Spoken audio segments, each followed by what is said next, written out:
culture. I'm adjusting the culture, huh? Adjusting the culture. I'm adjusting the culture, huh?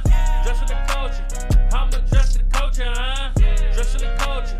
I'm adjusting the culture. We gon' talk about it. Come adjust the culture. We gon' talk about it.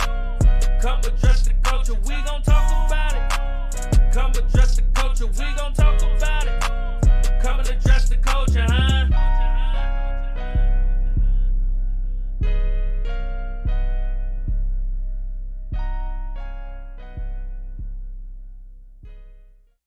Another address the culture. We on and popping. This your man PStock, Grandmaster Darren Tibon. You know, and that's what we do, addressing the culture. You know, Big Wall couldn't make it tonight. He'll be back on. He catch the next episode.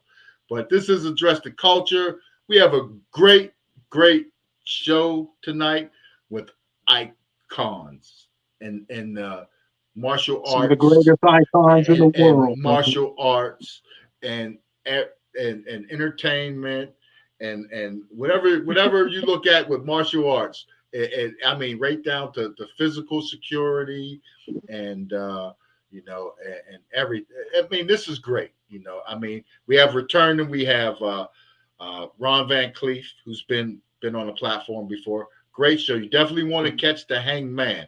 Go out and purchase that book. Buy it. Go out and collect it. I mean, credible story.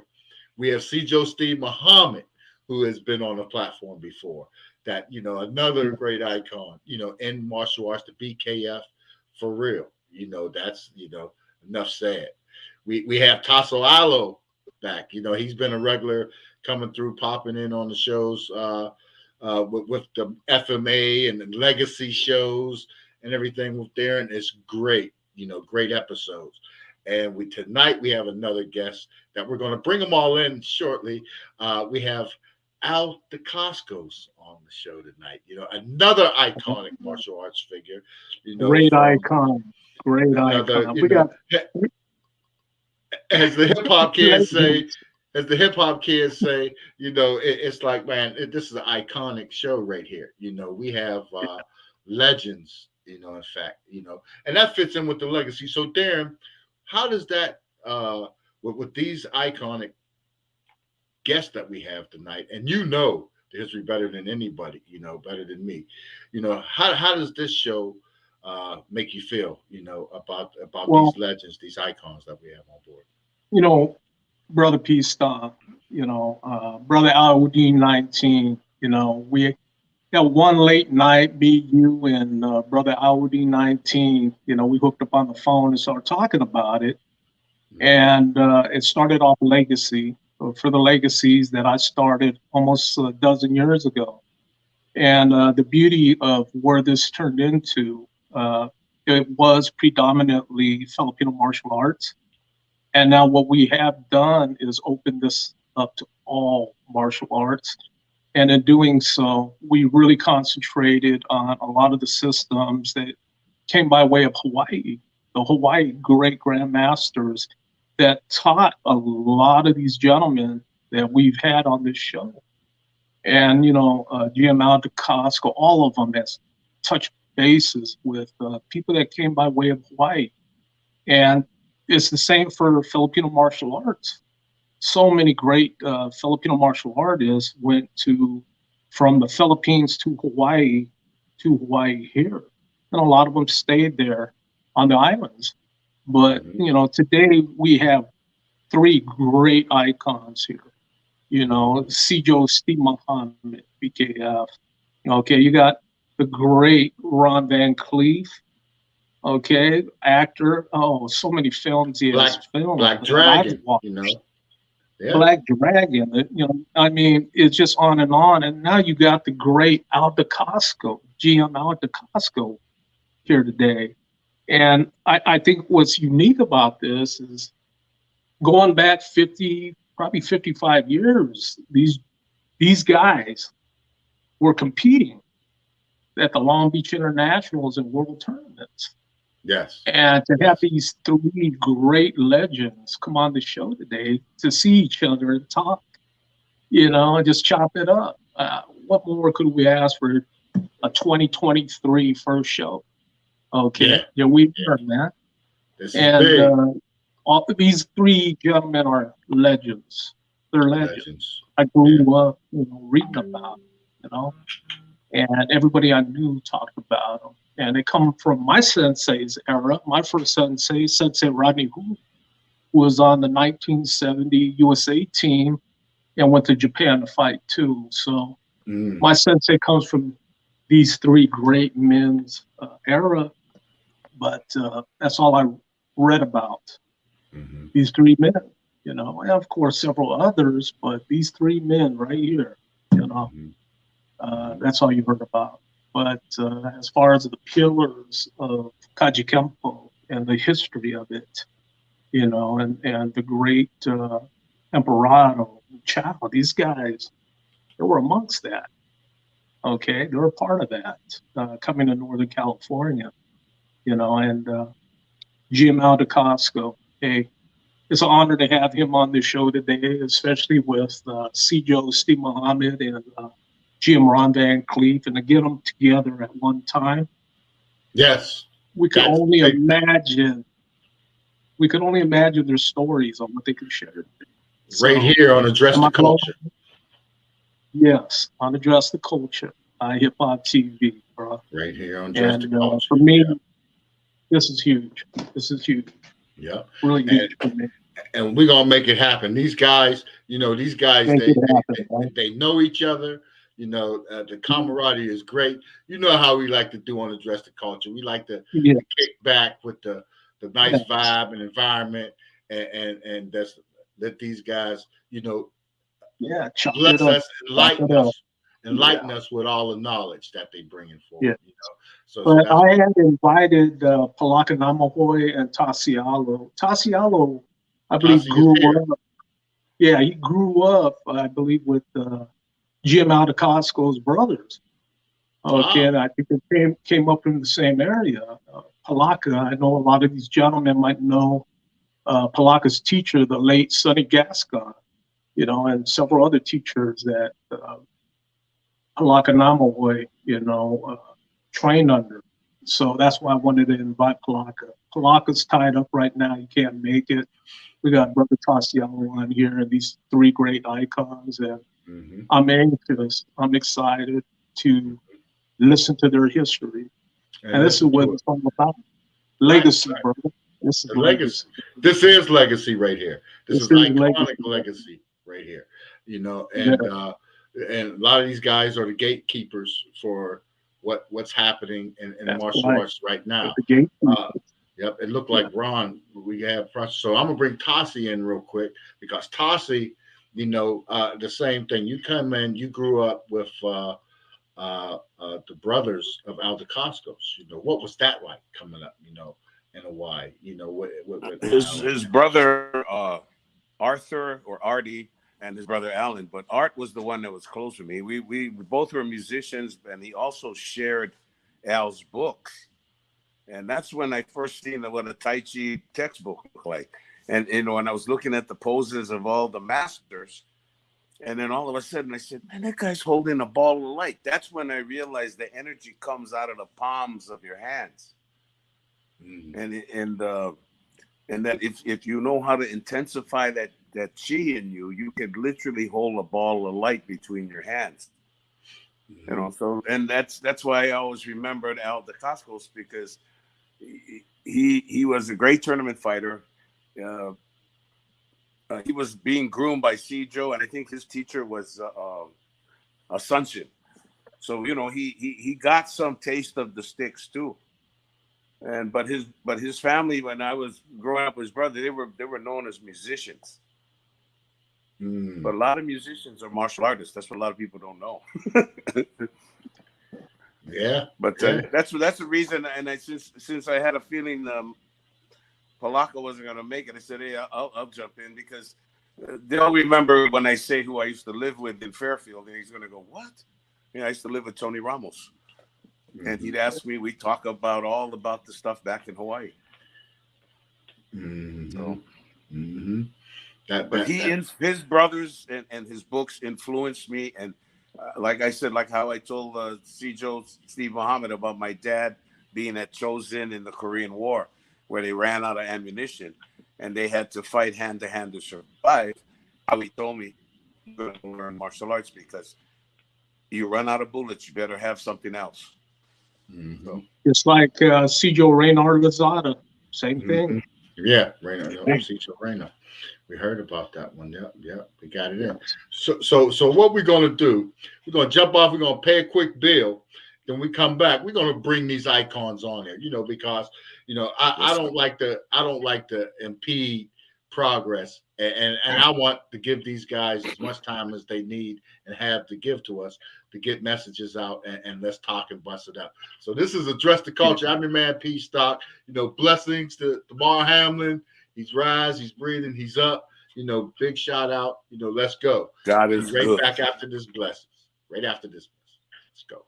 What's going on, y'all? It's your girl, Lady Luck, and I'm here with the homie Big Wall, and you are now tuned in to Address the Culture, where we're addressing everything in the culture. Keep it locked.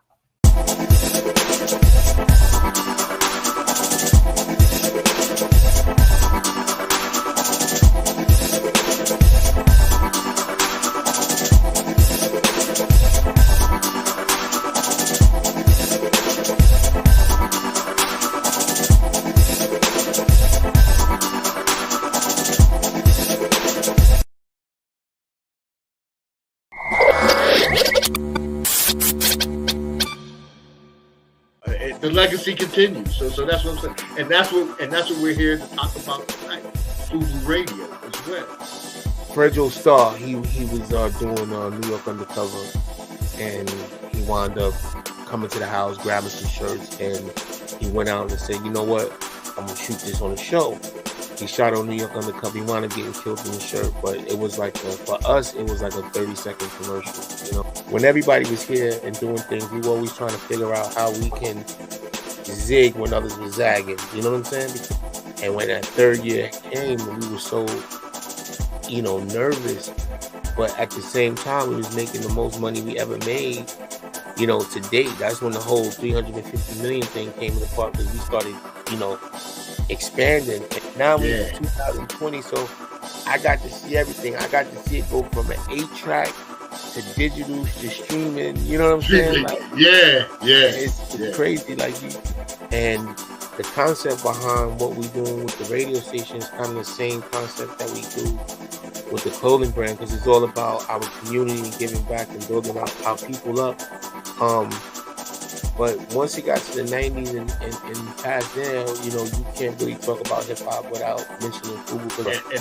And the hip hop players' wardrobe, right. If you out chilling, that was a staple in it.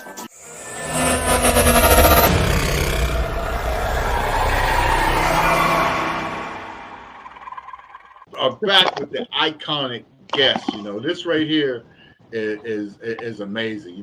We have Cedro Steve Muhammad, we have Al Dacascos, Grandmaster Al Dacascos, and Grandmaster Ron Van Clief in the building. Welcome back to the platform, gentlemen, and welcome to the platform for your first visit, Grandmaster Dacascos. Man, peace and blessings in the new year. Man, it's wonderful to have you on the show. It's man. Cedro Steve. I mean, you guys are all, like we got you're a Marine, Ron Van Clief's a Marine, Tasi, everybody's a Marine. I was Old Navy, and you got Old Navy. That's what I feel like. Old Navy, the clothes, not the Navy, but here we go. But hey, this is great to have this iconic. But all you guys have built reputations as great tournament fighters. From back in the day in Long Beach. Can you have you in a tournament, have all three of you met in the same tournament? Have you all bump heads and competed against each other in the tournaments? I competed against Steve. We fought in the finals in one of the championships, and that was iconic because I remember he throwing a right reverse punch. I threw a left reverse punch, and our fist collided in midair. My knuckle broke, and I don't know about his. Wow. That's iconic. See, that's what we want to hear. This right here, you know, at the Long Beach Internationals. That's huge. That's huge. You remember that, Steve? No, I don't remember that. He probably beat me up. That's why I don't remember.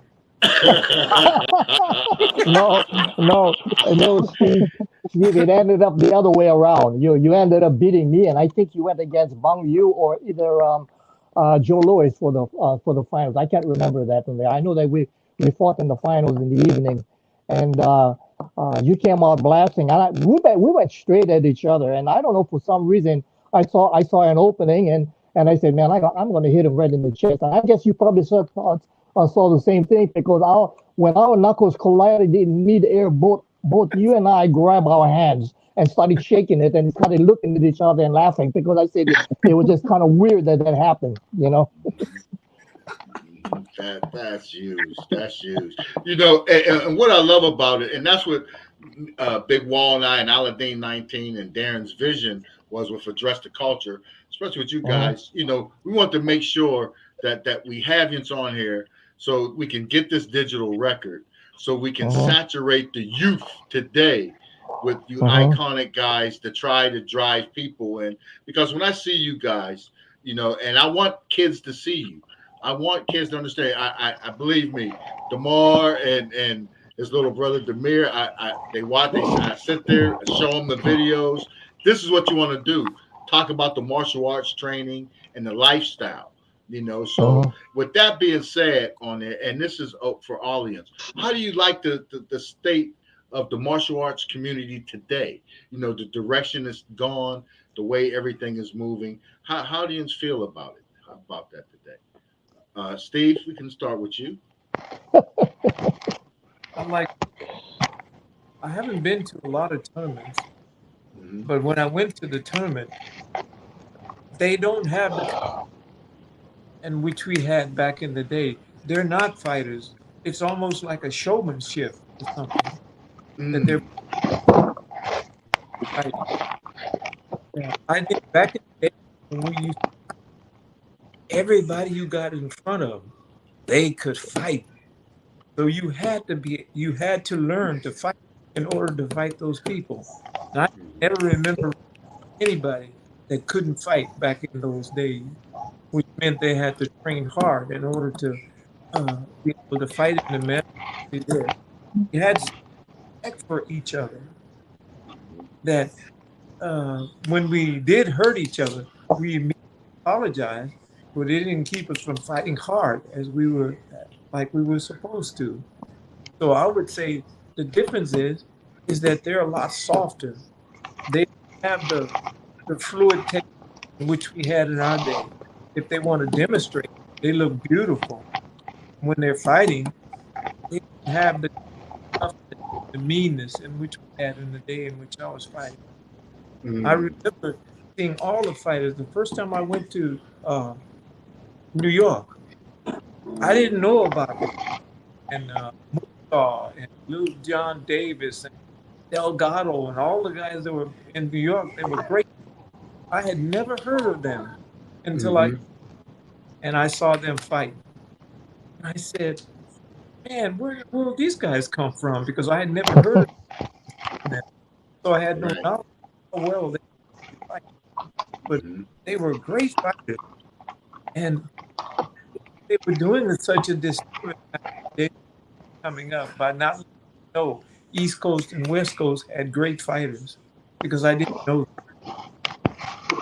And the first time I found out about them, I was with Chuck Norris and Joe Lewis, and I think it was like Ron Marchini, and there were a few others that were there. And when we saw it, we said, whoa, this is going to be a mean night tonight, bro. These guys can fight. Yeah. Yeah, that's big. How about you? Ron Marchini, he's a Stockton guy too. Yeah, he's a Stockton guy too. Wow, Yep. Stockton. How about you, Grandmaster Al? How do you feel about the direction that the martial arts is going in today? Well, you know, I've got split opinions on that. let me say that in our days when we were fighting, with Steve and Ron and all of those, we started with respect and ended with respect. We respected people, you know, and but when we got into the ring, it was just that now it was competition. We fought for our own honor. Afterwards, whether we lost or won, we still ended with respect because we respected the other person's ability. This what we have nowadays, as I see it, it hasn't been that way. Um, the respect in the martial arts has really gone out the window, and this is why we have a lot of this disrespectful type of energy that is spreading in the martial arts. I'm not saying it's all martial arts, but predominantly I see it coming out of the MMA group, where instead of teaching the foundation of the Bushido, the respect, um, it's you end up developing people that the head is so big where the ego just ends up on the floor. um, Many of that could be said, and that led to a lot of things in my disappointment into the direction that it's going, because I come from old school, and old school is for me traditional. You believe in the respect, you believe in honor, you believe in all of the virtues that make you a good martial artist, and that's the reason why when I started the martial arts, I mean, I was a rat. I mean, I was getting all into trouble, but it changed my attitude and it put me into a different mind frame, a mindset. So therefore, for me now, when I look at what's going on, it's almost like my duty to try to bring back some of the traditions that we have. I could go on. I mean, I can name, nine people that came from Hawaii that was really instrumental of bringing the martial arts from Hawaii to the West Coast and then to the rest of the United States. And sadly, I am the only one alive, and eight of them has passed away. And that one kind of disturbs me because I understood their mindset, the individuals, because we all came up to the from Hawaii around the same time in the early 1960s, and we all had the ambition of promoting the martial arts, spreading it to California, spreading it to the rest of the United States and to the rest of the world. Somehow along the way, a lot of us has passed away, and we never really accomplished that of bringing unity to the martial arts because it's more divided now than it was when we first began. So I can go on. I mean, let me say that so just for the matter on record, there were nine individuals that actually brought, from my opinion and from what I know, because I came with those people in the 1960s, and three of them actually ended up in Southern California, which was Sonny Gascon, John Leone, and Ed Parker. Um, and then you had Ralph Castro, also from Hawaii, but ended up in Northern California. And then the other five that came from you notice that when I said Sonny Gascon and John Leone, these were original Kajukenbo people. The other two were Ed Parker and Ralph Castro, that ended up one in Southern California, one in Northern California. They came out of Professor Chow's group. Yeah, yeah. So they came out from Professor Chow's group. Am I coming across or am I coming across static? No, I hear you. We hear you clear. I hear you Okay. clear. See, Joe Steve is having a connection issue right now. Yeah, But, I see. Okay.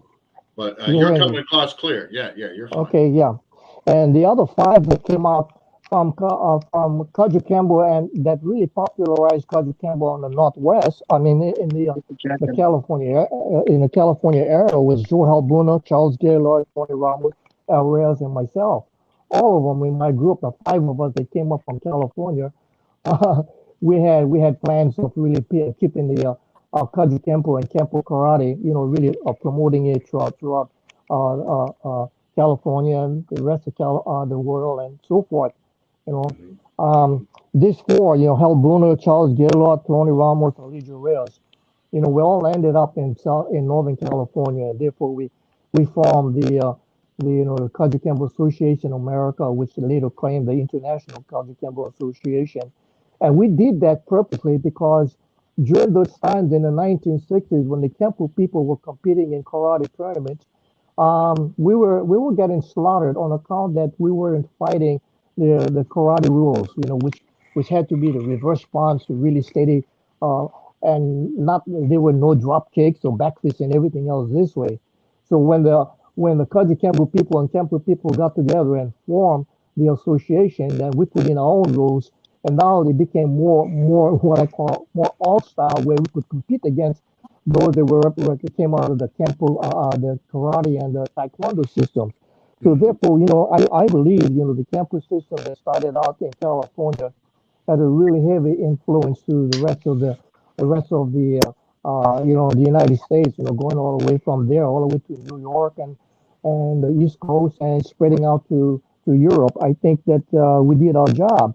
However, all of them have passed, and I am the only one that's holding the candle right now from this group that came up in the 1960s. So it kind of puts me into a moral and ethical obligation to try to see if I can still keep the Kempo people from going into individual groups, which is fine. But I mean, I believe everybody can work, like for instance, independent but united. Yes. And if we can have that mindset, then we would better establish ourselves to getting into something like into the Olympics instead of having karate or taekwondo dominate the Olympic world. I think that there's a lot of grounds for maybe I sound kind of one-sided or prejudiced, but I'm not. I like to see all martial arts are representative, but I see that the Kempo styles at this time, I think it's not that organized enough to unify, to get into some kind of Olympic competition. And that I would like to see if that can happen within my lifetime. I guess Ron and I and Steve, I guess Steve, I guess Steve and Ron, I guess we're all 80 years old and we don't have much time, and we got to be able to push what we have to do.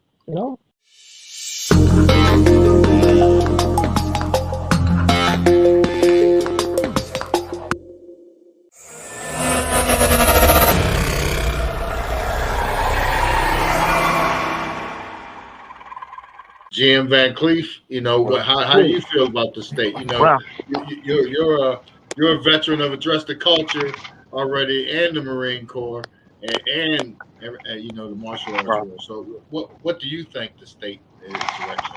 First, I'd like to say I'm proud and honored to be on this show with two of my seniors, Steve Al,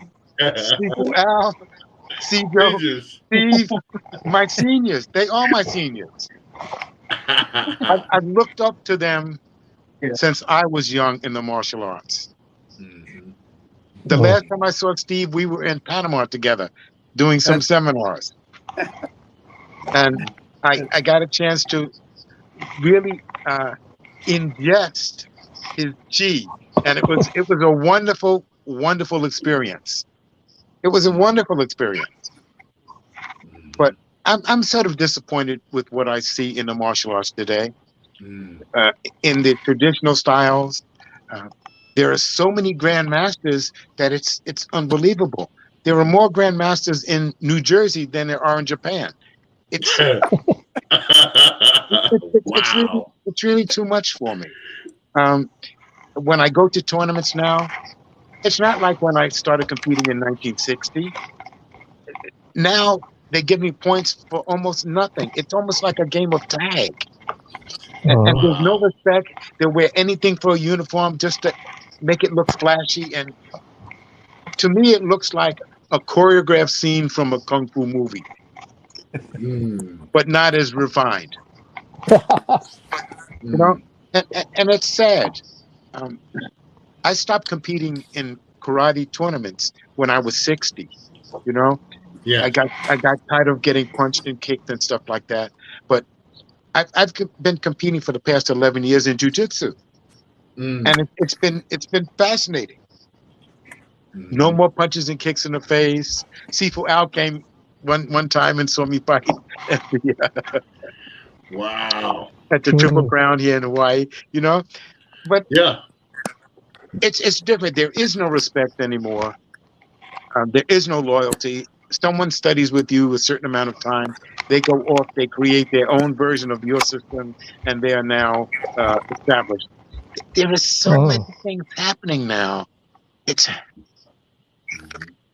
a very sad state of martial arts. I would like to see the different organizations really organize and have a curriculum and be able to deal with other schools.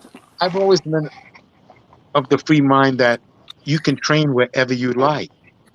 And lots of schools, if you're training there and you want to train at another school or something, they kick you out. They get very upset. And that's not where I came from.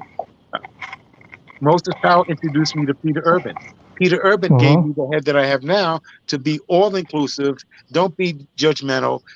Just deal with each style as an individual style. There's no perfect style that does everything. There's no best style, you know? There's no such thing. And there's really no such thing as the best martial artist. You're as good as you are that day, that time, that second, period. Absolutely. And I started studying jiu-jitsu with the Gracies 11 years ago. I spent 5 years as a white belt, then another 4 years as a blue belt. In the past 2.5 years, well, 3 years, I've been a purple belt. I'm testing for brown belt next month, but I do not feel ready for it. I look at some of the brown belts out there; they're amazing. The technique is fluid. It's seamless. You know, I'm still thinking about what my next move is, my defense versus my offense. At 80 years old, you don't want to get hurt in class. I've had so many injuries. I bit through my tongue, 4 stitches in my tongue. I broke 5 ribs one day. 340-pound guy sat on my chest, mounted me, and broke 5 ribs. So I've had some injuries during this, but not like getting my teeth punched out and knocked out and stuff like I did when I was doing kickboxing and karate competition. But I really enjoy the dojo atmosphere. There's a real Ohana spirit here in Hawaii. I don't care what style you do here. There's a family spirit that's in Hawaii that you don't see anywhere in the world. Absolutely. Right, Al? Absolutely. That you don't see anywhere in the world. Yep, they call it Ohana. The best martial artists I've ever seen have come through Hawaii.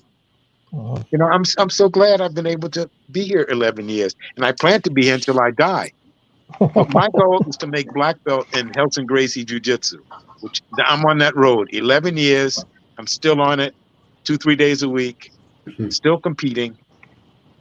And I'm enjoying the jiu-jitsu competition, but I do not like the karate competition that I've seen in the past maybe 20 years. It's just been going downhill. Very flashy. The scoring is terrible. It may be telegenic, or it might be choreographed so that it looks well for TV or for movies, but it's not martial arts anymore. You know, it's not martial arts anymore. And it's sad. You know, I started in 1959 with Moses Powell at the St. John's Community Center in Brooklyn.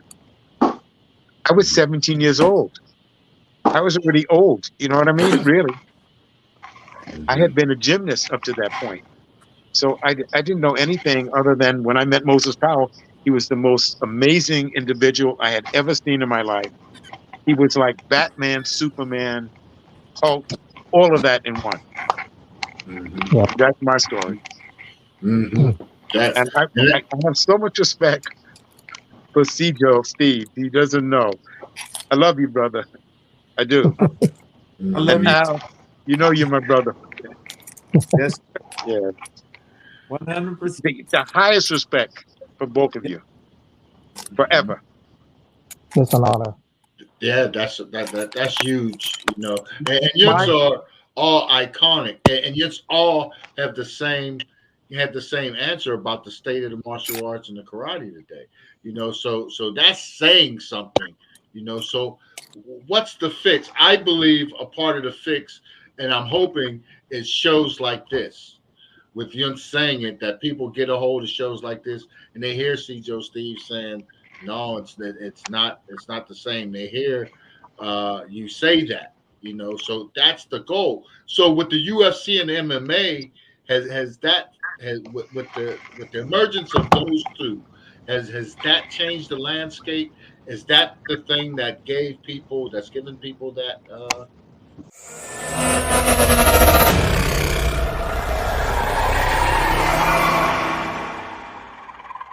So that question's up for you and CJ, Steve, and Al. So with that being said, with everything, has the MMA, and I heard you say it, Al, MMA, you think is a part of the problem? Is MMA and UFC, is that really the underlying issue now, where people are just training wild? Because I see a lot of UFC gyms popping up all over the place. As well as the MMA and UFC is, we look at it as the problem, it is also the solution, because if their culture change, and go back to their roots, we can get back to it. Because what's happening is just that there's two types of people that watch television, one that watch the History Channel and one that watches the Discovery Channel. And the History Channel is something that is past and dead. The Discovery Channel is something that is innovative, something now, alive, and for the future. Now in order to be in the Discovery Channel, you need to know your history. So if people know the history of where they come from, then the problem that was there can also be the solution. That means, how do we get to be where we are right now, and how can we solve that? And that's going to have to come from the guys that are at the very, very top, not the guys at the bottom. The guys at the bottom really don't know shit, It takes the guys at the top to actually lead. And, I want to say something. I'm paraphrasing something from Nelson Mandela, who said that if you want to change the world, and have progress, then teach them education. Well, the education comes from actually learning the respect for where our martial arts came from. And if they understand that, even if it was, people say they came from Asia. Well, you take a look at the martial arts; is not exclusive to Asia. It came from all over the place, the Middle East, from Europe, and from everything. It's just the culture of the way that they fought, on how they begin to develop. And a good martial artist, the ultimate martial artist, is one that has really good virtues and culture. And in order, like how we used to do, we used to say that, when people came into the school, we never really taught them martial arts. What we taught them was character development. And what we need to do is get right back into, from the very one, is teaching character development. Because from the character development, then the martial arts come. Martial arts, as we all know, is just a springboard to developing us and good individuals. We can expound on this and go deep into it. There's a lot of things that can be learned from this, and I think we all, with the years that we have accumulated that much knowledge through our experience teaching one way or the other, and then we come up with the conclusion, hey, you know what? The only way that we're going to have really good people is that they follow the rules. They follow the rules that were set down by the forefathers that actually put the martial arts together. That said, we can just go from there. That's interesting right there with that. CJ Steve with the BKF, though, the BKF seems to be growing. It's growing, and in the direction that the BKF is growing. How do you feel about that? The new energy and the leadership going forward. How do you feel about that? Well, the BKF is going to get much better in the very near future. We have some plans for it, and we're getting some money that we've been saving for years and years and years, and we're going to try and build a school, Los Angeles, build one here in Georgia. So we have East Coast and but we have to now to do this. We have a strong body on the East and West Coast that can take care and run that. And many of the older brothers come up at my students, they don't want to do that anymore. We have new people that are within the BKF doing that. But we want the BKF to never disappear. We want it to be forever. And whatever we have to do, we're going to. We have also in the BKF a new and fighting. And people hear you say that. You say, they'll say, well, you know, how can you do that? So if it's okay with you, I would try to explain that a little bit. Make understand. We created a mathematical fighting that I gotta go, son. true, accurate, and precise of doubt or fear, that has the ability to speak a water language or feel fluidity naturally by flowing, changing, and creating, which is adaptability. It has the ability to seek and conform, seeking often, conforming using a water language of adaptability. I teach them the thought of losing, quitting, or having doubt does not exist in my head, my heart, nor whether if there is doubt, there is doubt. You will make time away. And there is always, always, always another way. And I think that in the science of fighting, people talk about concept. I have never been with a theory of concept that was real in the face, not a theory of concept. So I don't understand. I understand of the science. What's going on, y'all? It's your girl, Lady Luck, and I'm here with the homie Big Wall, and you are now tuned in to Address the Culture, where we're addressing everything in the culture. Keep it locked.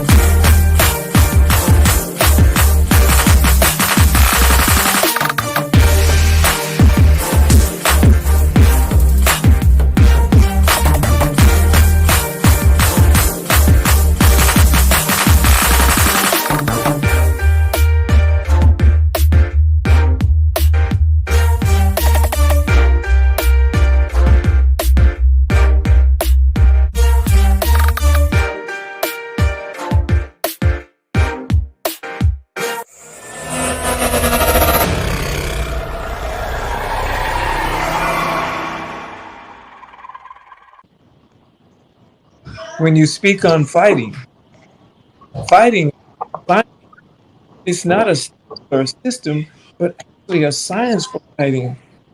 When I learned Kempo from Danny and Asanto, he gave me a base, a foundation to be able to advance that base or foundation into a fighting science, not a fighting style or system, but fighting science. You have to advance it forever. It never stopped ending. Even today, it's like Ark Wong. I used to go to Ark Wong. I was never his official student, but I would go down, and because I was a fighter at that time, he would say, "Oh, Steve, come train," and I would go in and train with them. I did that for about 3 years. It wasn't consistent, but I learned something about Wing Chun. I took Kempo, Wing Chun, Tai Chi, and boxing. I only had a foundation in Kempo, but I used Kempo for my base of Wing Chun, tapping in center line, Tai Chi, footwork and fluidity, boxing for speed and targeting. And I put that together, and I started years ago trying to come up with something that was different in the fighting. And I continued to train, began to understand how to think about how the brain, or how the body functions as one unit with one purpose and one mind. If you're training this way, and that is to win, you have to have that kind of heart in order to fight. And if you don't have that, then you lose. Like I said, losing, quitting a does not exist. When I got in front of you and got ready to fight, I never thought that I would all the way through. three. And I thought it was teaching my children. That is a wonderful way to teach that whenever you get ready to fight or whatever you get ready to do, as long as it's righteous, then you go at it 100%. There is nothing left behind. There is nothing that you not do to accomplish the goal in which you need to accomplish, as long as it's. And so I think that creating something, Parker told me when I was about a 5th degree black belt, he said, this is great. He said, Steve, I see you and I watch you. He says, take what I have given to you and make it your own. I did that. Because I made it my own, it became me. Let's see, regular Master Parker, Danny Santo, and Chuck Sullivan gonna live in my heart. So I'm get what they gave me. And when I speak, I always speak of them as being, and how they taught me. And regular Master Parker took me to Thailand. I didn't know such a thing as Thai boxing. And I went, I got in the ring with this guy. And I noticed when he kicked, he could kick hard. He just didn't hit me. I decided that I would check his kick with my forearms. He smashed my hand into my face and my arm into my body. And I thought, then, my God, this guy kick hard. I had never been that way before. I didn't know anybody could kick that hard. So I decided that I was going to check it with my legs rather than check it upper part of my body. Put a big whip on the side of my leg. I said, man, I got to figure out a way to get out of here without getting killed. This guy's going to kill me if I don't do something about fighting him. And finally, I had an opportunity. He moved in toward me, but he tried to rush me. Right. And I was able to shoot a left jab and a right punch into the body. Dropped down to the floor. And when he dropped on his knees, I wasn't supposed to make contact with him. But I kicked him anyway. I was trying to get him out of there any kind of way I could get this guy out of there. To come back and fight. I went back into the room. That hurt me in such a way with his kick. I asked Great Grandma Parker, I said, who won? He says, you did. He said, I told him, I don't feel like I won. This guy's almost. And I learned something from fighting them, that you must learn how to fight, how to do karate. Those are two different things in learning how to fight. So I started developing from that, like I said, from the 4 sciences in which I have some knowledge of. And I only have base in Kempo. The others I have knowledge. I put those together. And I remembered Kempo. And I said, I would call like Kempo, Wing Chun, Tai Chi, and boxing. I would call that Kim Wing, Tai Bak. Kempo, Wing Chun, Tai Chi, and boxing. Kim Wing, Tai Bak is what I named it.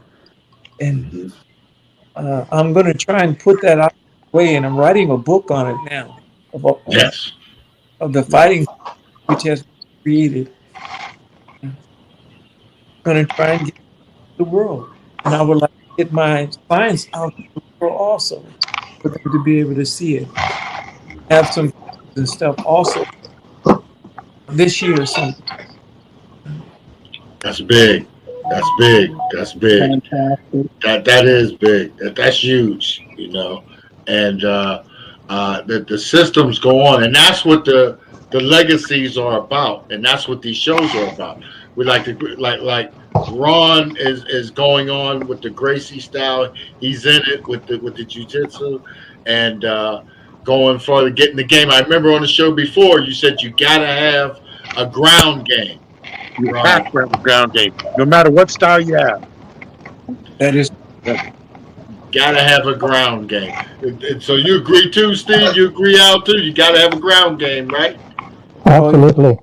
Gotta have a ground game. I got beat up by a woman that could grapple. Me too.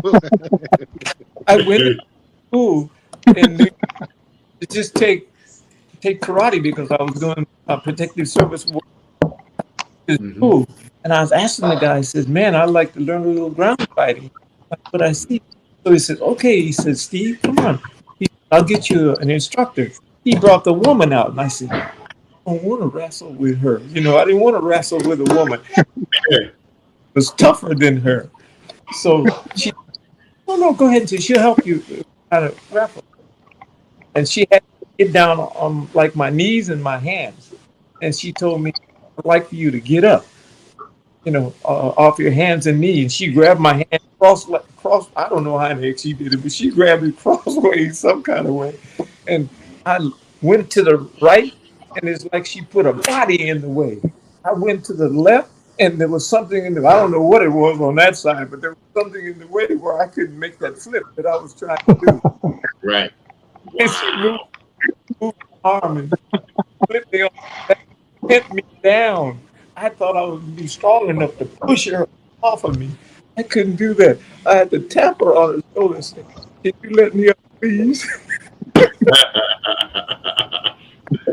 was so shocked that she was able to do that. You got ground fighting, male or female, and you don't know anything about it. They can, they want, and you can them from doing it. So,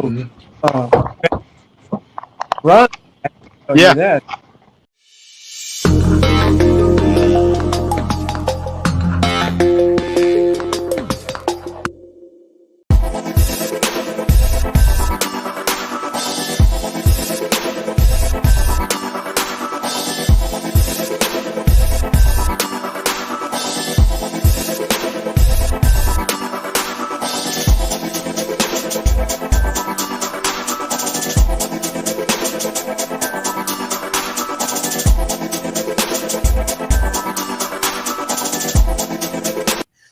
Y'all, it's your girl Lady Luck, and I'm here with the homie Big Wall, and you are now tuned in to Address the Culture, where we're addressing everything in the culture. Keep it locked.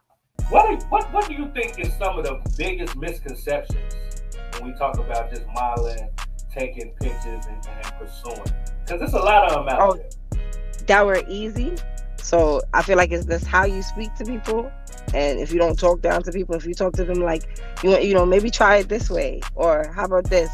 Or the last time I did this, and people don't take it, interpret it as like she's belittling me, because obviously I do give something to the culture, and to don't take no for an answer, and just keep going. And I know in this industry things come across like harsh, and like, but take that as a moment to learn from it and just keep going, because somebody may tell you no, but somebody may charge you less, tell you yes, and they're gonna double back. And when they double back, you charge them double. That's all you could be. So I'm trying to make sure I break that barrier of I could do both. I could be both. How many times a day do you think about sex? I'm thinking about it right now. Talk your shit. All right, it's your girl Ronnie Cake, and I just did my interview with Big Wall on Address the Culture. If you haven't tapped in yet, do that. Big energy, great energy.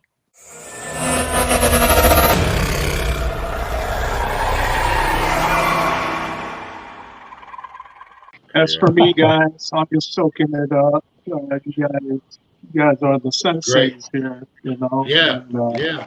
I'm It's a enjoying sensation. each and every one of you so much. So if I'm not very vocal, it's because I'm enjoying this so much to hear, you know, the knowledge you guys are sharing right now. Yes, You know, a student yes. for life, and they have Yeah. great icons on here and get to listen to your philosophies, your stories, you know, your thoughts on kind of the martial arts today. The differences from the old days to now. And I think I'm 60 years old, so I have witnessed changes to the martial arts. But you guys are my seniors, my top dogs, you know. And I love hearing your guys' views on the change of martial arts and how you feel about them, because I completely agree. I agree with each and every one of you. That's big. That's big with the changes in the martial arts. And Is it also, just me and you, Ron? no, listen, Al, you're Are you the on, Ron? Yeah. Ron's on. Ron's in there. Yeah. Oh, we got a Wi-Fi connection that just went off. Everybody's in there. Yep. Everybody's here. Everybody's They're all good. good. It looks like you're getting a little feedback out there where you are with the. Everybody went off except for me and you, Ron. Oh yeah. I think you're froze, Ron. No, we're Really? No, Ron's not froze. PStock, you're out. No, we're not out. No, I think you're out. You might have to go back out and come back in, Darren. I think we all got to tap out and tap back in. I think this way. I think Darren's he's out there. They're having that wind and heavy rain and all that stuff going on up there in Northern Cal, up there. You know, because everybody else is fine. Everybody else is, you know, signals is good. But Al, coming back to the conversation, you're new to the Dress the Culture, so you know we have a lot of backstory on Joe Steve and Grandmaster Ron. Give our audience a little background and history on you and your family, and you gave us a little bit before with the Hawaiian side. Come on in. All right. You know, I put a lot of the information on. You know, Ron also knows because he wrote the testimonial. You know, I don't know if you can see that. I have a book out called Legacy. Yeah. Yeah. And you know, Hold that back up again, Al. Hold the book back up, please. Yeah, please move it forward. Yes. There we go. Yeah. Oh. I think we have some really bad weather issues, PStock. There you go. I think his phone rang.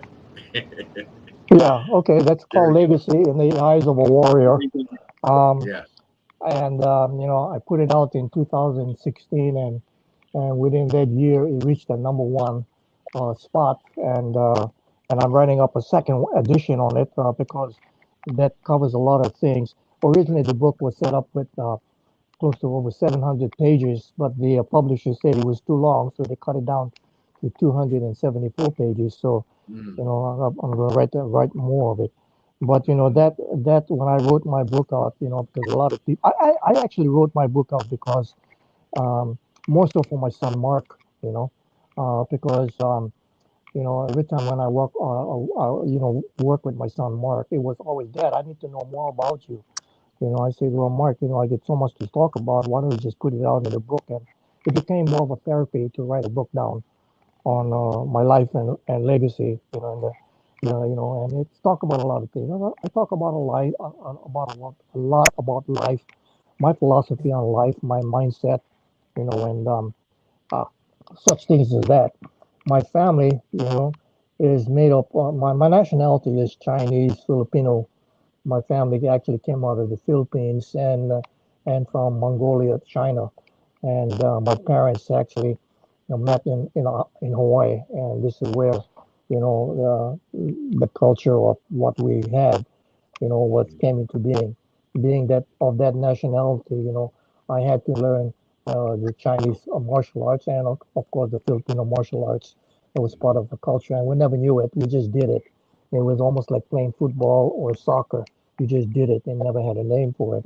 And that was always part of it. And that really started off, like I said, started off with respect and ended up with respect and still goes on. But there's much said to it. You know, my family has been a bunch of musicians, but the Filipino side, you know, back in the Philippines, they were actually pirates in the China Sea, and as being pirates, they were also musicians. You know, so it was just that the instinct of having that culture behind us. It was, you know, the Filipino culture is basically a knife wielding a mentality, or you know, with sticks and things that way. So it was always an innate thing that you learned it, and sometimes never even knew it. So when I started practicing the martial arts and started getting into the Chinese part of it, the the kung fu that I practiced never looked like the kung fu that people would think it is, because I had a heavy influence on the way the footwork and the handwork of the Filipino martial arts was. So therefore, it really blended in when I met up with Cedro Emperado and you know, Cedar Sunshine, because they were a combination of mixed martial arts. So when people look at what I do in the martial arts, you know, we call it one hop kendo. It is actually the meaning of one hop kendo means mixed martial arts, which is basically another form of saying Kaju Kempo, which is Kempo Karate, you know, Chinese boxing, Kung Fu, Jiu-Jitsu, and all of that. It's just a mixed arts. For me, when I say, you know, practicing the martial arts, I practice the expression of martial arts, not one particular martial arts, because all of them are good. I believe that it's an individual and his mindset that is a martial artist, not the art itself, because you can have some really good martial arts and some really bad martial arts. And the point is that it's the individual that how we use it. It's just like picking up a pistol. You can get a very good 357 Magnum, but it's not going to do any good unless you have somebody that know how to use it. And it's same like any martial arts. It's the individual and how we use it, and it comes from using the brains on it, because that's the biggest weapon that you have. That said, you know, it can go into many different ways. When people ask me what is one hop kendo, I say, well, one hop kendo is not classical music, it is jazz, because we flow in and flow out, and you don't know where I'm coming from. It's because whatever your beat is or your rhythm is, I'm along with it. You know, it's not like playing Chopin's music. I mean, it's jazz, and it's the way that I think. And the influence heavily came because of my training, basically in tempo, because I find tempo being so fluid than most martial artists, and it is so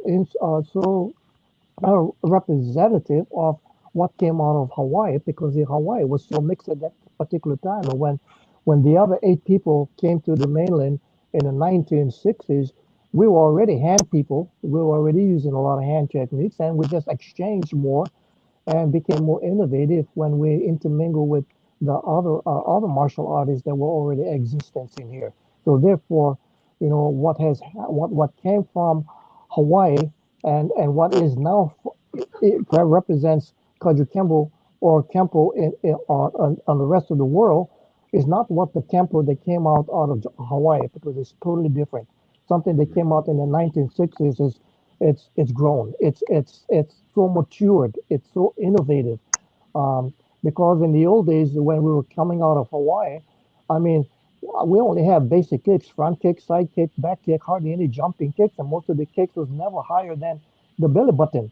Now, I mean, it's going all over the places, so you know it becomes really innovative. Yeah, and the mentality, I think, is the way that it has progressed, and yeah, you know, so you see a lot of things that's happening right now.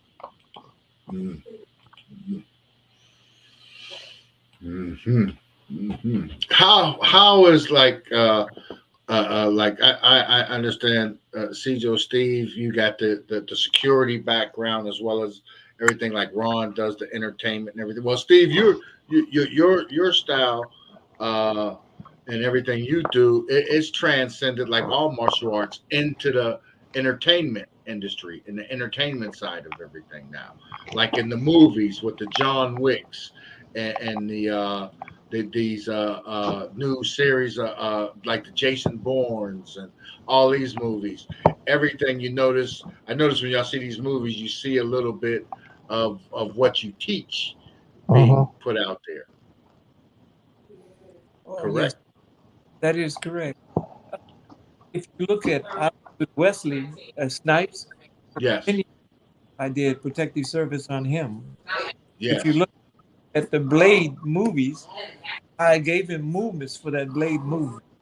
And there were other movies that he did. You choreographed him. You gave him the style. Okay. Yeah. See, I didn't know that. You know that's huge. That's huge. Well, you find that they're looking for something that is very special. So there are movements that you give to them that may not be something that you could do on the street, but it's beautiful for the show thing where the people jump up. Yeah. Yeah. So some of them work, but there were other ones that you could and tell the movie people they know something that breaks his shoulder, say hit cross and hit him in the shoulder. You can see his shoulder break, or hit him in the jaw. You boom and see his jaw move over to the side or something like that. They figure out ways to actually do that in that movie. Right. So when you saw Blade, you saw movements that were given to him get that to give to the people. Just screaming, hollering. Wow. I think the movies are a big way to promote martial arts. Maybe not traditional, but I've seen a lot of good movies. GML, I've seen your son in many very great movies. I'm a fan, you know. Only the Strong too, demonstrating capoeira, you know, one of the first movies I've seen, you know, with the capoeira. And so many other movies he's played with, even Jet Li. But GM Ron, I've been watching your movies from 40, 50 years ago, you know, putting them on and watching them. A lot of great movement, you know. I come from a Goju background too. You know, my sensei was Sensei Rodney Hu, Southern California. Yeah, he was originally from Hawaii side, but he trained, you know, back then in Hawaii and here. But all of you guys, he's got such a rich history, you know, for me to get to listen to each and every one of you. You know, this is a great honor for me, you know. I founded the Legacy 12 years ago, and it was all about Filipino martial arts, honoring my teacher. But I opened it up to all Filipino martial arts. And we have been filming one a year, many years now. And, you know, had the opportunity of hosting the show, wanted to open it up to all martial arts. And you guys, you great martial artists, GMs, icons. Your history is so rich to have you on this show. It's so educational for especially the younger generation that don't know who you guys are. And let's hope they tap into this show. All your stories. Yep. Yes. And listen to your stories. I believe the old school is very needed to come back. I've seen changes in the martial arts scene. You know, I've coordinated the Long Beach Internationals, Disney Martial Art Festivals. I did that for about 7 years. Stockton Legacy Tournament. I had my experience of running tournaments in great platforms like Disney and Long Beach.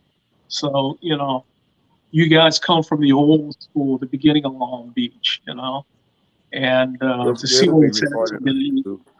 I don't think they've ran but one tournament in the last 3 years, but I'd love to see that come back strong. I really would, you know, the tournament circuit, Long Beach Internationals. I wish all of that to come back strong. Disney ran into some problems back in about 2012, 13, but It was a very phenomenal place to host Filipino martial arts. I love bringing Filipino martial arts into the Disney scene, the Long Beach scene. And you guys are historians of the beginning of that era. And it is phenomenal having you guys on the show. It really is. And thank you so much for sharing. Thank you so much. And especially GM Ron, your story, the Hangman. I want people to see it because that story is so important as well. You know, it's very important to popular culture today, and his life story and his background in the Marine Corps and his travels and everything has the Hangman being lynched in uniform is unbelievable. You know, and that should be. I want that out there as much, and I love the work you do, Ron. I follow you on social media and everything, so you're constantly putting out stuff that I love, man. For us tech geeks and everything that like that, you know, the cartoons, you know, is great. I like that, you know. But I would love to see us get a movie and do a movie together or something, you know, outside these segments or something entertainment. I believe that would be huge, you know, and start to get the popular culture, the younger generation back in. What do you say, Ron? Well, I'm scheduled to do a film with Michael Jai White and Timok, The Last Dragon. Yes. We're supposed to be shooting in February in Connecticut, and it will be a couple of months shoot. And it's like Boys in the Hood, but not gangs, but martial arts gangs. Okay. It's a pretty interesting screenplay that Michael wrote, and he's directing it. You know. Yes. And I'm playing the character Moses Powell. Oh, you're playing your teacher. I'm playing my first teacher, and I'm just so in awe of the ability to play my teacher. You know. Wow. That's huge. That's huge. Yeah, and you know, I got a call. I got a call from Adam James. Matter of fact, he grew up in Hawaii, and he was with the late GM Neil Fong, the late GM Bill Ryosaki, and he just told me he got a leading role in a Marvel film. I believe Doc Savage, and I believe they started filming too. So I'd love to get Adam James back on the show to talk about that show too. You know, that movie. Adam James is great. We love it. You know, I want to see it. I want to see more. You know, I mean, I like to see y'all all in the movie together. You know, you get up there and get it on. I hate to leave, but I got 20 minutes to get to the dojo for class, and this is the last class of the week. I don't. Thank you. I don't want to tie you all up. I know you have other things to do, and I appreciate your time. You know that's a part of addressing the culture. You know, a culture is a part of who you are. So you got to make sure people respect it, and that's what we want people to see. Simplify. Simplify. I love you guys. And, you know, something else I'd like to say again. Some of you might have heard me say this, but one of my biggest influences in the 60s growing up was my uncle Sonny Palabrica, who was a writer for Black Belt magazine. And C.J. Muhammad said that you had known my uncle Sonny. And he was also trained in Japan, and I believe he was part of the judging and refereeing that brought into the first first internationals with Ed Parker Sr. But he had trained in Japan directly, you know, under Yamaguchi Sensei, and then he came here. But yeah, he was a writer, and that was my huge influence of reading a lot of the articles he did. And that's what it really inspired me a lot to become a martial artist as a young kid growing up. But my final art was Filipino martial arts. I started training that very young at about 18 years old under the late Grandmaster Angel Cabalas. He was my GM, and I honor him. And I try to keep his legacy alive and strong the best way I can. So, and founding the legacy about 12 years ago, And this is what I've been concentrating on. Outside of now, with Address the Culture, with PStock on Big Wall Capone, IOD19, they opened this platform. I gotta go. What we have. Okay, Ron, keep dropping the stuff on my timeline. Okay. Keep it coming. Thank you. Bye. Bye. Thanks, Ron. Ron Van Clief, GM.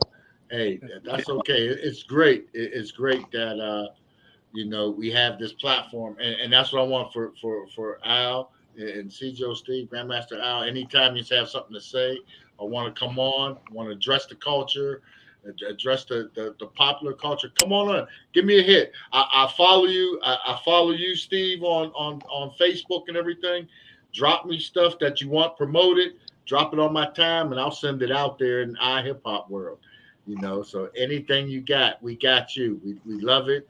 Keep it coming. We want your information, all of your information, to go as far as we can take it, and let's revitalize this martial arts. You know, Awesome. That's great. That's great. To be part of you, my brother, and I thank you very much for honoring me to be able to come on the show. Oh, sir, anytime you want, hit us up. Yeah. GML, CJ Steve, anytime. BKF, always welcome. iHipHopTV, Address the Culture. Yes, sir. Thank you. Appreciate that. You guys are big legends, man. Legends, living Your legends, knowledge the is Icon needed. Show. Very much With the needed. legends. And anytime you want to get that message off, hit us up. You're welcome. Yes. Our platform is your platform. I will do that, my brother. Thank you. Thank you. We're going to take a break. We get back, we'll wrap it up. Thank you you very much.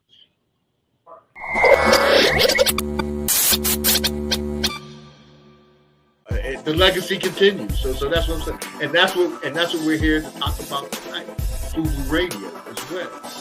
Fredro Starr, he was doing New York Undercover, and he wound up coming to the house, grabbing some shirts, and he went out and said, you know what, I'm gonna shoot this on a show. He shot on New York Undercover. He wound up getting killed in the shirt, but it was like for us, it was like a 30-second commercial. You know, when everybody was here and doing things, we were always trying to figure out how we can zig when others were zagging. You know what I'm saying? And when that third year came, we were so, you know, nervous, but at the same time, we was making the most money we ever made. You know, to date, that's when the whole 350 million thing came into part, because we started, you know, expanding. And now we're in 2020, so I got to see everything. I got to see it go from an 8-track to digital to streaming. You know what I'm saying? Like, it's crazy. Like, and the concept behind what we're doing with the radio station is kind of the same concept that we do with the clothing brand, because it's all about our community and giving back and building our people up. But once it got to the 90s and past there, you know, you can't really talk about hip hop without mentioning Fubu. And the hip hop players' wardrobe, you know, if you out chilling, that was a staple in it.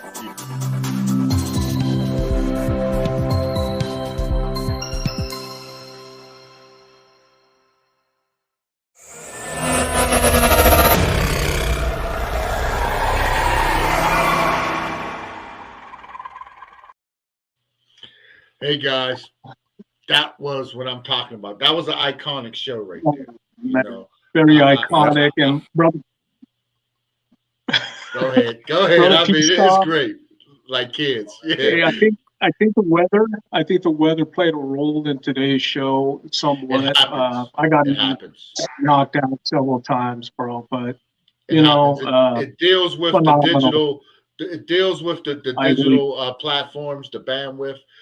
So it goes with the playing field, but we keep it going, and that's why we like to edit. We edit, we record these things, because I've done a lot of live shows that boy, especially with artists, they get on there, they're playing music, they got their speakers, the microphone, and all you hear is, and then they think they're doing something. But you know, I mean, this is great. This is a show of shows, the iconic show. And I hope that I hope GML Dacascos comes back. We like to get him back with Ron and Steve or whoever, or by themselves. They want to come in and address the culture anytime, you know, because we need those young guys laid the foundations and the legacy. Laid the foundation, and Yunts are the guys that are delivering us and keeping us in touch with the ancestors of the arts and coming on for, because Yunts have it now. Yunts are passing on, and like GML said, you know, and CJ, they all agreed that today's martial arts is kind of, you know, soft. You know, they movie scenes that wouldn't work in a real fight, and listening to these great men that have seen the evolution of the whole martial arts setup from Hawaii to here, you know, seen it spread worldwide.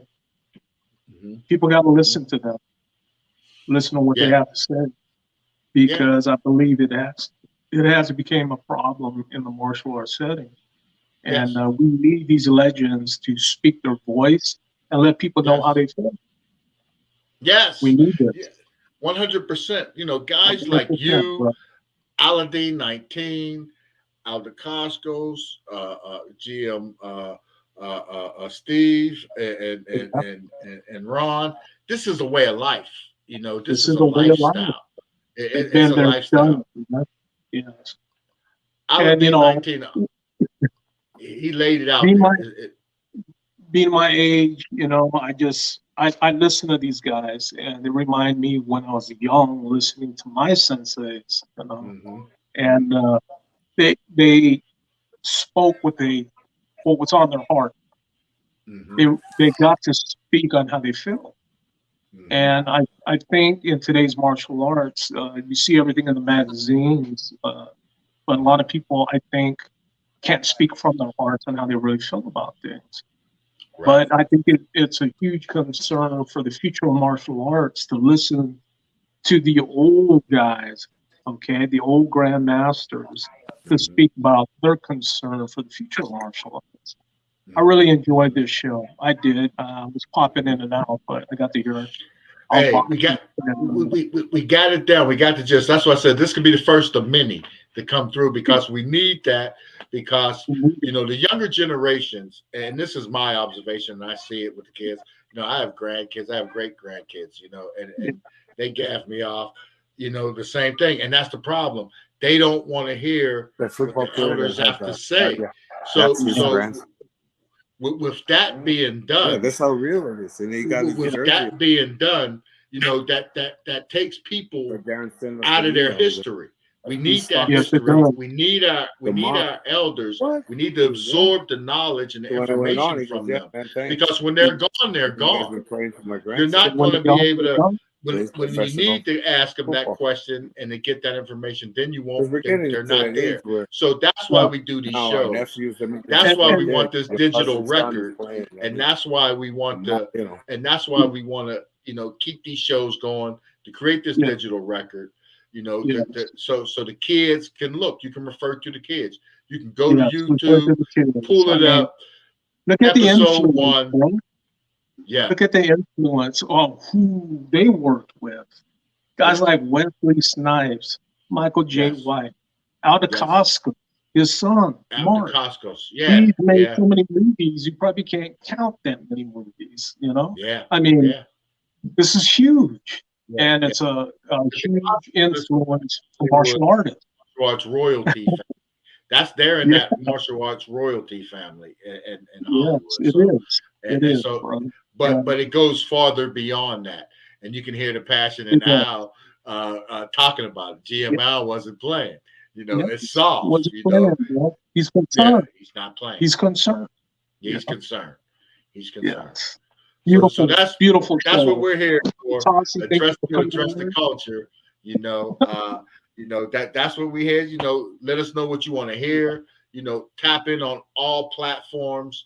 You know, hit us up. You know, on iHipHopTV.com, on Facebook, and definitely go to YouTube. Check the shows. There's a lot of information out there, and everybody I send them to, like a lot of times I'll take the link and I'll drop it in on somebody, and then the next day they say, well, I need more. You just can't send me one and stop. So I said, well, you got to go to the YouTube. Everything's there. I mean, there's over 40 episodes of great, you know, FMA arts. You got the healers. You got everything from the first season, which is actually was 2 seasons worth of shows there that we have. You know, so kicking off season 2, as we call it, this is actually like season 3. You know, because the legacy.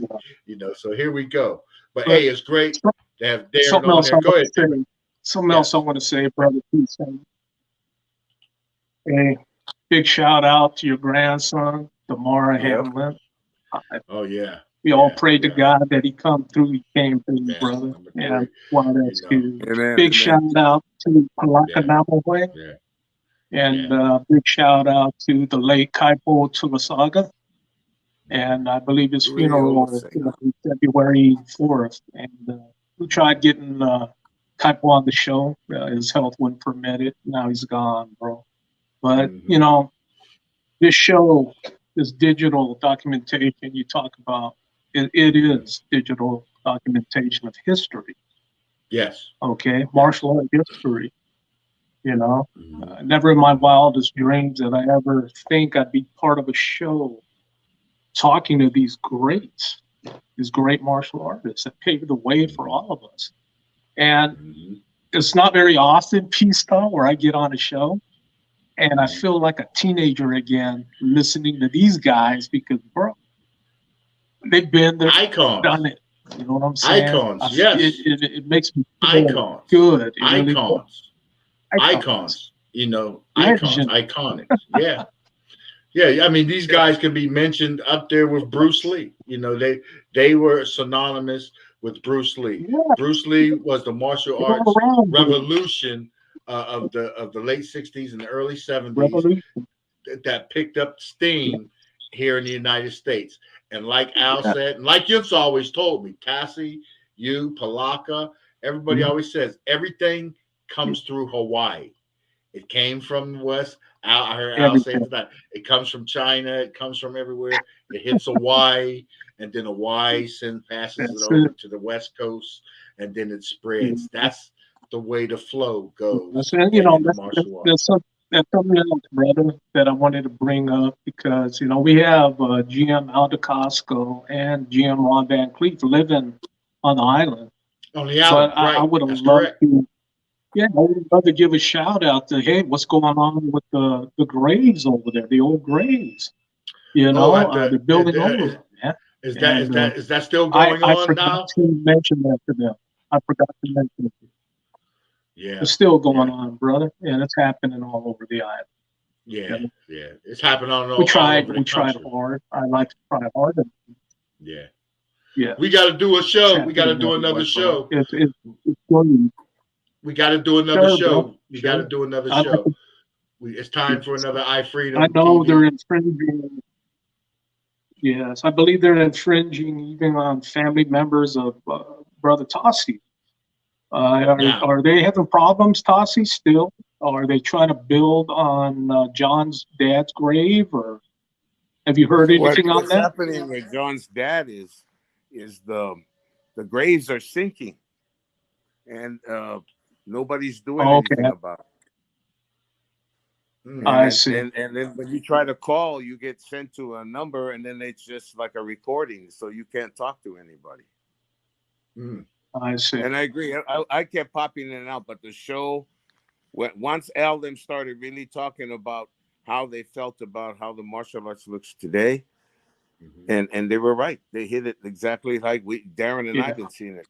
You have too many McDojos where if you go for 6 months, you get this color, and in 6 more months you get that.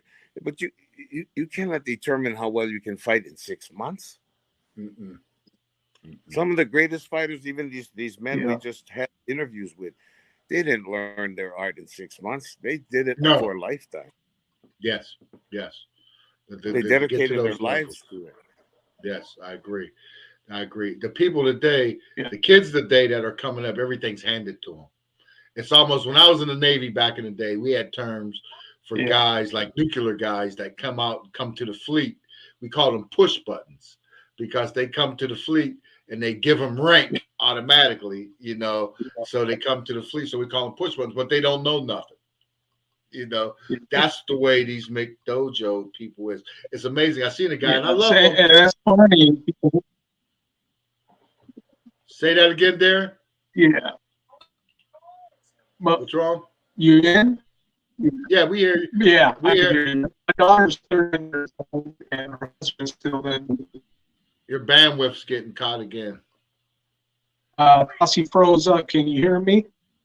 No, you're freezing Yeah. up, Darren. Am I Tasi's good. in? Oh, Yeah, Yeah, I can you're hear in, you but now.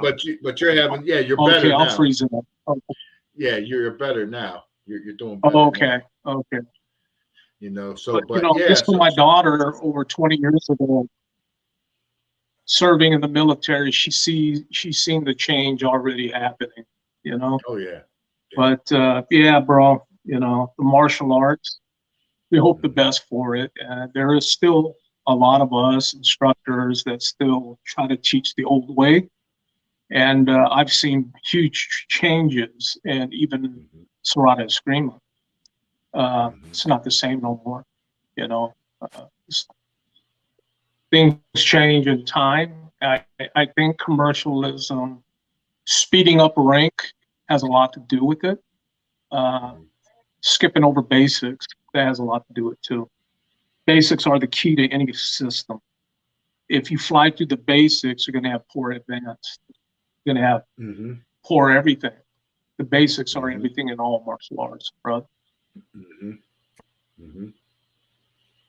All contact sports. Football, the basics is you got to learn to tackle, you got to learn to hit, you got to learn to run.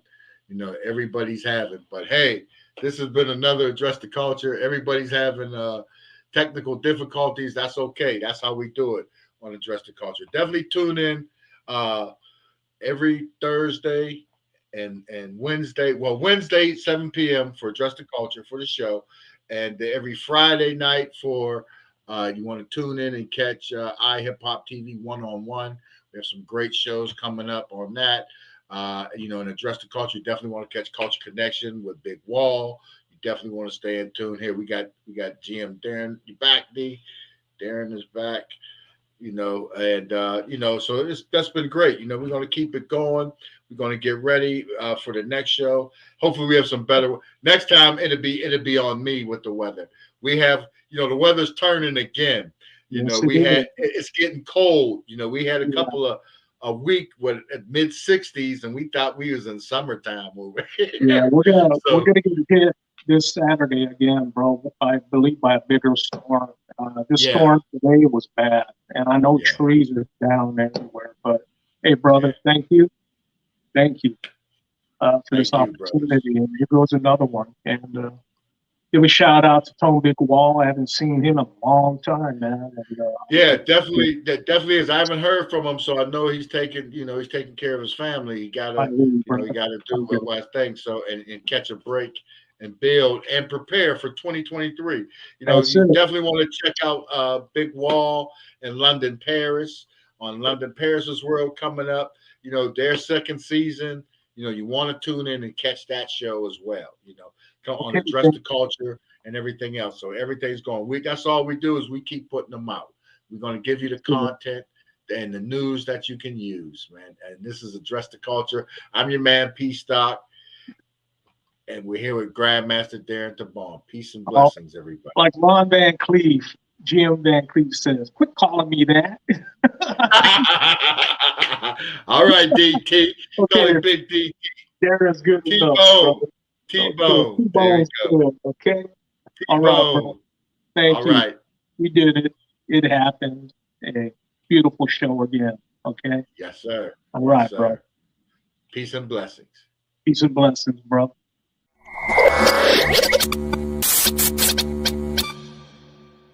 We got the one. We got the own. We got that boy Ace Hood in the building. You know, I just needed to go through my process. But for me, what I learned about myself is that I was like, you know, when I was with the major label in this situation, I noticed how much power I gave away, how much ideas and yeses and okays that I. What would, you know, when we talk about just the beginning, what would Blood, Sweat, and Tears Ace say to Energy Ace right now? Oh, man, I'm proud of you. You know, the reality is, man, it's like, this is what I learned. It's that it's not the industry that sort of speak the issue. It's like the individual that chooses to go in the industry, whether or not you are prepared for that. That's what I would say.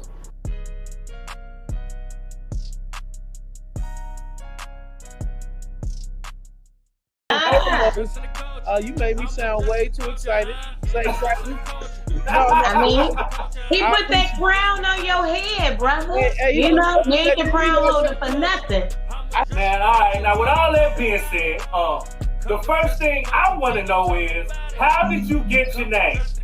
Shot Blizz derived from college. What was the difference between now's era and the era of music and what was going on back then? You know me, Blizz. You see me in here representing first and foremost. You get what I'm saying? No good music.